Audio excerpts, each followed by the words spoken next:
Ecumenical Schools Council, that is what it is? Ecumenical Education Committee for having me. I see one or two colleagues, I see persons who have been or who had been around the last time we had the meeting. I think these have been good bits of engagement. I want to welcome Minister Williams. In fact, we're meeting for the second time today, and I know it's a happy meeting again, Minister. All right? So I must apologize for being late because my family is here from Canada and my daughter she actually fainted in halfway through, so I had to just rush and get, but everything is good. So I'm doing a happy presentation now. So it's not a case of, but I just think I had good reason to be late. Was calling Grace, but we know how we're busy. So none of us are upset with each other. We understand everything. But this matter of funding, one of the first things I'd like to declare is that there is no socially conscious Jamaican or socially conscious third world person who does not believe that education ought to be free. It is something that we know. But there is no pragmatic, no realistic Jamaican who doesn't understand that as things stand, we can't afford some things. And I think if we're talking about school contributions, one of the things that we must establish, because out there is a narrative, and I think I heard Dr. Kenneth Thompson speak to it, that we are spending higher levels of our GDP on education. But any of you in here know that a not so rich person could spend a certain percentage on education for the child, but them still not buying books. They are still not ensuring that the child gets the enrichment activities they are supposed to get, right? What matters, I think, is that we need to establish a per capita that we need to spend on each child for that to be adequate. Because what is happening in many of our high schools in Jamaica is that we have many high schools, and per capita, some are spending higher than others. So one of the things that I did was to get from colleagues, budgets. And we looked at these budgets, right? What schools charge for school support contribution ranges from about $5,000 to about $40,000, right? In a country, and what happens is that those schools that are charging $40,000 are those persons who have historically established what it is worth in terms of money to actually find an amount that is closer to what is needed. Radley Reed is here, and I think about 2 years ago, Radley and I worked on a committee where we worked out what it would cost to educate a child at the secondary level. And we ended up at about $83,000, Radley, right? It's a document we have presented to the ministry because something that we had worked on. In 2012, I think Professor Peter John God is here, right, had done another bit of work, and it was, I think, $63,000 for a high school student at that time. Very well worked out in terms of procedures and in terms of the kind of research that was supposed to have been done at it. And we did something like that 7 years hence, and we said $83,000. All of us know what inflation is now. And that $83,000 we know, for inflation has gone over $100,000. Nobody's saying we can afford that as a government, right? And we don't expect the government to afford that with the priorities that they have. The challenge many of us are having as principals, I'm not talking even what the schools are having. We're having an issue with how we have started out as a premise. Because if we start out as a premise and say we are spending this percentage of budget on education, right? While we must commend the government for actually raising that in terms of amounts, and in fact in 2016, it moved from about, I think, 9,000 to about 11, right? Good. The fact is that many of the principals who are in non-traditional high schools actually came out better. But the better they came out had to do with the fact that they had low compliance rates from parents. And if you read that well as a country, what government and all of us would realize is that when you increase, because people are not getting enough, they are going to be happier. But happier don't mean that it is adequate if it is that we are going to address the anomalies in education as we ought to. And what we ought to start from is that amount of at least $80,000 per child.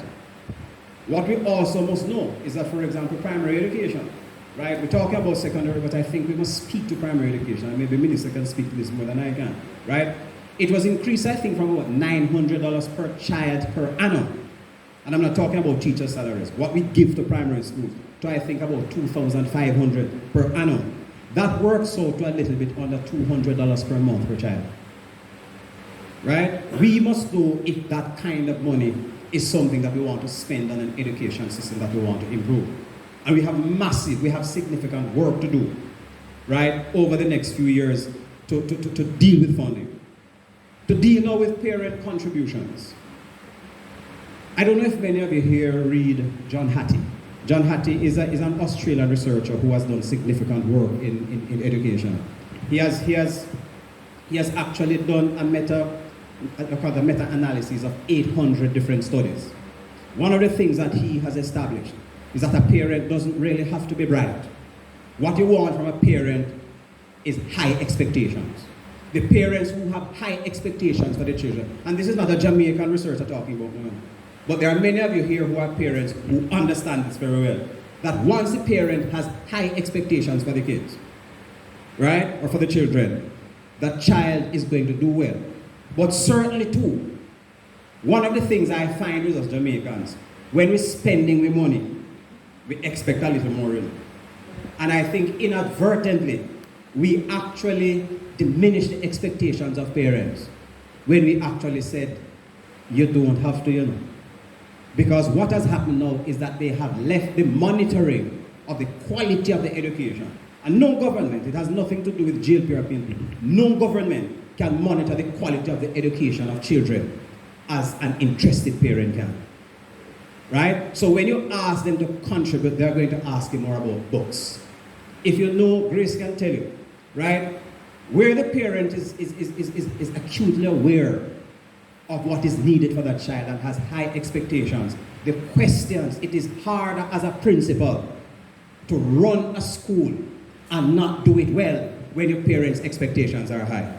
Many of us as principals, I'm not afraid to say it, are getting away because we have diminished the expectations of parents. They're not afraid of government, former minister and minister here. They're not too worried about what parents worry about is what the principals and teachers worry about is a parent who is going to hold us accountable. And where your money is, your hard questions are going to go there. So our perspective is that although it might put a little more pressure on us, we are happy to see that the people who feel that the people who are within our midst matter are going to contribute in such a way that is going to allow them to hold us to account more. And I think, Minister, everyone, that's the kind of thing that we want, where the awareness is such that all of us are held to a higher standard. Not just raise the ceiling, raise the floor. Because if we do that, we're going to have a better set of persons to graduate to primary school, to graduate to high school, to graduate to university in the way we want.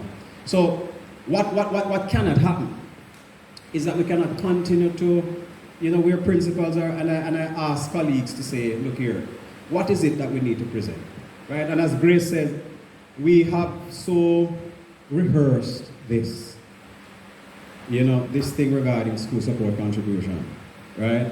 That it just rolls off our tongues, right? I went through all of what I went through and the preparation I had to do. I just had to go over some things that Radley and I did, that Grace and I did, that David Wilson from Clarendon College and I did, a number of persons, because we have so worked on this, right? I have worked with people in the ministry, on this matter, right? But we understand policy and that sort of thing, and what I think principals want is for us to talk. It is a difficult conversation to have with parents because, Jamaicans that we love pay money. But one of the problems that many of us have as principals is that the same parents who are reluctant to pay on account of the advice coming from government will pay for a shoes for $25,000 for the student. What we really want is for all of us to come together to rearrange our priorities. Because we cannot keep on having our children looking on their foot with all the money. And we're supposed to get at them head, we're not spending any. Because what this has done is that it has diminished the amounts that we are spending on the kind of infrastructure that is going to help us. And I want to go to that now. That's where many of us have a problem. So again, I want to go to a guy called Michael Fullan again. If you're dealing with educational transformation, you have to touch Michael Fullan. He has transformed education in Ontario, big time. Radley shaking his head because we know him, right? And one of the things Michael Fullan speaks to is that if you want education to grow, it has got to be targeted teacher development, right? Quality teacher development costs money. Make grace tell you. Right? The truth is that teachers know, I tell them at William Knibb I'm going to be doing a retreat, them say for the first time for how long. And I can't let them sleep over. But I am doing something and having a start, and we're going to be looking at how we're going to improve teaching in the school, that kind of thing. It takes some money. But you also want the teachers to do that in comfort, to feel valued. Right? If you check the line item, staff development, in our budgets over the last 5 years, it has not moved. That has not moved. And I'm just zeroing in on one particular thing that is of importance that has been pointed to by researchers as the critical thing. Teacher development. Right? And I'm talking quality teacher development, where you're going to get someone who has some experience, who has some understanding of teaching and learning, and you decide that you're going to do targeted diagnostic work, targeted teaching, targeted evaluation, so that you can plan your programs on how you address learning deficiencies in your children. If you're going to get those persons, it has got to be individuals who know what they're doing, and them don't come cheaply, right? But if you cannot increase your budget, you may have a problem. The other thing that many schools have serious issues with is maintenance. Not necessarily no fault of the ministry itself, because I said infrastructure costs a lot. But I want to, because I think the other points can be understood, if I do, because I just take one thing. But one of the things now that I must say is that I want to give a personal experience. One of my mentors in principalship is Alphonsus Davis, because I started at Alston High School. And if you go to Spalding High, now named Alphonsus Davis High, Alphonsus has done some great work there. How do you think he did that work? He said to me, young man, if you want to move Alston, what you have to do is to talk to your parents and tell them to give you $2,000 every year for capital development. You go there's Alphonsus Davis building, there are computer labs, because every year he collected from his parents a particular amount. Other than what government gives you, that amount is the most reliable sum you get. It is what you can depend on the most. Because parents are invested. It also calls on us as principals to really get these parents, right? So what we want is to be allowed to have this dialogue with our parents, to say we are going to do this thing. What we want the ministry to do is to hold us accountable for that money. What we want the boards to do is to hold us accountable for that money. But trust us to have the dialogue with parents, to build trust with them, to build a partnership with them, to understand that we have to do this together, that government doesn't have it all. But if we come together with you as parents, with your child's vested interest involved in this thing, then we can do things. And if I made any point that I consider salient more than any other this evening, it's that part. Leave us alone, make we talk with the parents and support what you're doing nationally by ensuring that the people who have a vested interest in education actually are allowed to work with us to provide the funding. And we also say, if they are providing the funding, and maybe you're working with them to give them the kind of workshops to say, okay, how you hold a principal in a school accountable, right? I think that we'll get more out of it. The idea of how we have worked out, or we have tried to work out, I think, probably good intentions, right? Good intentions, I say, took off the problem, yeah? But it has not worked out in the way I think it ought to have worked out. And I think it is something that we have to review. I think we have to look at it. And I think this kind of dialogue is healthy. It's precious, it's wonderful, and it must reap positive results. Because I can tell you, many principals are hungry for this kind of dialogue to work in a way that the partnerships between parents are built. Many are building, many are computer lab. When I was at Rossi's, we built 4 computer labs. and it was parents. I recall one past student who was giving us some money, and they fell out. We fell out of grace with each other. No, not grace here, right? We fell out of grace with each other because they wanted to name it after a past student. And I said that it is not fair to the parents to just name this after a past student you consider powerful when they have contributed 75% of the money. Before we do that, we must consult with them, right? But because they built 4 computer labs. When I went there, for example, of the football culture there, right? Nothing was happening for coaches who had created a rich tradition of sports at that school. It is through parent funding that we had sat with them, negotiated with them, and said, give this to sports. And that happened. And we were able to even, get a coach and start paying a coach with a contract and that kind of thing. Just giving some of those kinds of individual experiences to say, look here, nothing beats the partnership we have with parents. Whether we like it or not, when someone's money is involved, they tend to value the relationship more, and accountability works much better. It doesn't work when they figure somebody else is giving it on their behalf and it is free. What we want them to understand is that it is a valuable thing that we want to ensure that all of you have access to.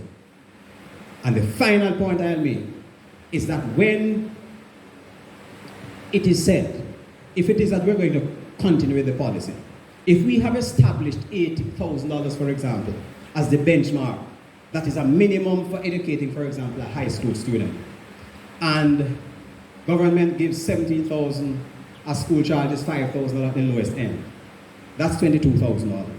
Another says $45,000 plus the 17, that's what, $62,000, right? One would be in a deficit of, say, 18, but maybe could get some other help from elsewhere, that kind of thing. Listen to me. If it is that Roger Clark High, for example, in St. Elizabeth, that has all students on pathway 3, is spending only $22,000 per annum on students who need more in terms of assistance academically. And then another school, just by virtue of the draw of the kind of parents they have, can spend more. And there's nothing that we must do to say that the school, I don't think Grace has a problem if I say that says Campion should get less. It is one of the things I kind of have a problem with in the Patterson report, that we should kind of rechannel. We must not rechannel if the amount does not reach what we consider to be a minimum amount. If we are going to be serious about education, the real point I'm making is that when we recognize what the deficit is in the school, we must find a way as a people, as a government, to ensure that we fill that gap and hold the schools accountable. God bless everybody. We take care of yourselves, all right?